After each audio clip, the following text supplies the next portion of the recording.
She ran very fast to catch up with the others. Others. She ran very fast to catch up with the others. He'll soon catch up with us. He'll soon catch up with us. So both of these sentences are talking about people that are behind. For example, maybe there is a group of 3 of you, and 2 of you are walking ahead, but the third one of you, I don't know, stopped to smell a flower. So you're behind. And then she runs fast to catch up with the others. She runs fast to catch up to you too. Or maybe, like this person, there's 3 of you, and same thing. He's stopped to do something, he's a bit further behind, but he'll soon catch up with you. Another example of using catch up with is when, for example, say we're all going to meet this evening at a restaurant, and we get there, but one of our friends that is supposed to be, Yelena, she's supposed to be there, but she's not there yet. But I've talked to her on the phone. And I tell you, I just talked to her. Yelena's running late. She'll soon catch up with us. Or we might also say, she'll catch up with us soon. So she'll be here soon. I catch the flu every year. Well, goodness, that would be awful. I certainly don't wish that on anyone. I catch the flu every year. So somebody gets sick with the flu every year. This is really useful for Yelena's followers because it's such a common thing that we all talk about, being sick. Taste this. This is also really common. Or people might say, here, taste this. And they push their plate towards you. And they say, you've got to taste this, I don't know, this pie. I'm always thinking of sweets. Here, taste this strawberry pie. It's delicious. We drank some of our tea. It tasted good. Very good. We drank some of our tea. It tasted good. So you're all sitting around. You drank some of your tea. And it had a nice flavor. It tasted good. Does it taste okay? This is great to see in the book because it's really useful for followers because someone is always preparing a meal. And then they say to you, does it taste okay? Does it taste okay? I'll have the same. This is also really useful. Maybe you're in a restaurant and the waiter or server, as we say in English, comes up and says to your friend, what would you like to drink? And she says, I'd like an orange juice. And you say, oh, I'll have the same. Meaning, I would also like an orange juice. I'll have the same. You might also say that about food. What are you going to eat? Oh, I'll have the cheesecake. Oh, yes, that sounds good. I'll have the same.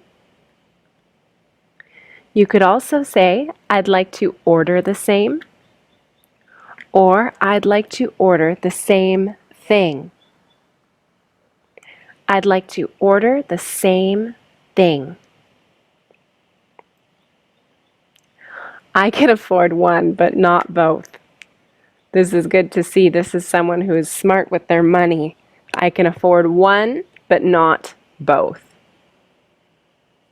So maybe you're, I don't know, looking at buying a new computer. But you also need to buy a new camera. And you think to yourself, I can afford to buy one. I can afford to buy either the camera or the computer, but I can't afford to buy both. We got there at the same time. This is really useful because we're always talking about direction and where we are physically. We got there at the same time. We got there at the same time. I felt some relief when I heard this question. I felt some relief when I heard this question. That must be a relief for you and your family. That must be a relief for you and your family. Everybody in the room let out a sigh of relief. Now, while that's correct, we say everyone a lot more in English. I think just because it flows better, it just comes naturally. Everyone. Everyone in the room let out a sigh of relief. Maybe, for example, you're watching a movie and there's a scene that's really upsetting, and then all of a sudden everything's okay. Maybe somebody's hurting and all of a sudden everybody's okay, and there's a sigh of relief that everybody's okay. The drama is over, everyone is safe, and you go, thank goodness everyone's okay, and that is a sigh of relief. He made his friends angry. Well, this is pretty common, right? Somebody always makes their friends angry. This is really useful for the book. He made his friends angry. When she saw that they were all safe, she could not contain herself and broke into tears of relief. When she saw that they were all safe, she could not contain herself and broke into tears of relief. Tears of relief. So maybe something awful happened, and oh goodness, who knows, maybe there was a fire. Maybe there was a fire in a home, and a woman thought that there were people or animals in the home, so she was really worried. And then when she gets to the home and the firefighters are there and she sees that everybody is safe and outside, she could not contain herself. That means she could not stop herself. And she broke into tears of relief. So she started to cry. She started to cry from the relief that everybody was safe. This is really common as well. We have the same doctor. I'm happy to see this here for the book. I think this will be really useful for followers. We have the same doctor. This is really common. We have the same whatever. We all share many of the same things. We have the same teacher. We have the same friend. We have the same colleague. We have the same hair color. Maybe we both have blonde hair. Okay, we have the same positive attitude. This is really useful. This will be very useful for everyone, because this is really useful for when you're talking about yourself and relating to another person. Does this mean that you will buy me chocolate? Does this mean that you will buy me chocolate? For example, you tell your child to make their bed and clean their room. And then they do it and they say, does this mean that you'll buy me some chocolate? Does this mean that you'll buy me a chocolate?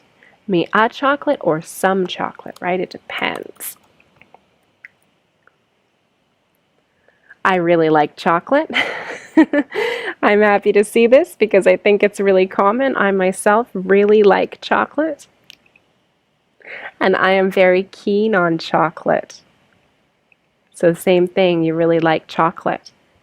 Or this sentence might be common if you were, say, talking about getting a cake for someone's birthday.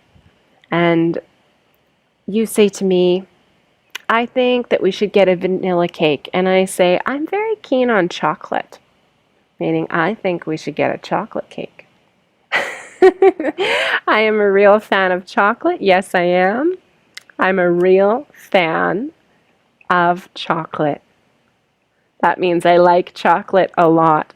You could say anything here. You could say, I'm a real fan of that soccer team.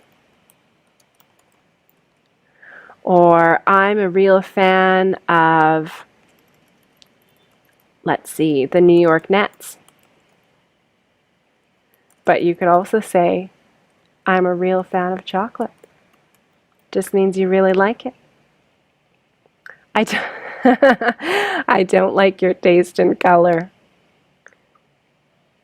I don't like your taste in color. So that means I don't share your, let's see, how would I explain that? In this case, we're not talking about taste like the taste of chocolate. We're talking about an opinion. You might paint a room, I don't know, some color that I think is god-awful. Maybe you paint it, I don't know, bright, bright pink, so bright it hurts my eyes. And I say to you, oof, I don't like your taste in color. I think this room should be, I don't know, white. This yogurt tastes strange. Uh-oh, I hope it's not rotten. This yogurt tastes strange. You made a mess of that. I think this is really great to see in the book. Your followers will definitely use this in life, especially if you have little people in your life. Children, you made a mess of that. And this is also really common. I'm sorry for the mess. I wasn't expecting anyone today. So maybe someone stops by to visit you at your house. You didn't think you were going to have company today, so you didn't clean up your house. And so you open the door and you say, I'm sorry for the mess. I wasn't expecting anyone today. Expecting. Her room is a terrible mess. There are clothes everywhere. True, very, very true for many women and girls all over the world. Her room is a terrible mess. You also might say her room is such a mess. There are clothes everywhere. Everywhere. And this is also really common. You should spend more time outside. We say this to each other. We hear it from each other. You know, we've got to spend more time outside and not in front of our screens or computers. We need to get outside. Spend more time outside. This is also really common and so true. I'm going to fix it for the book here, for that typo. The last bus is gone. That is really annoying. So you're trying to get somewhere and the last bus has gone for the day. And it's so annoying because now how are you going to get to where you were going? The last bus left already. The last bus is gone. Or you could also say has gone. They're both correct. The last bus is gone. The last bus has gone. This one's more common because it is talking about the past. It already happened. But both are commonly said.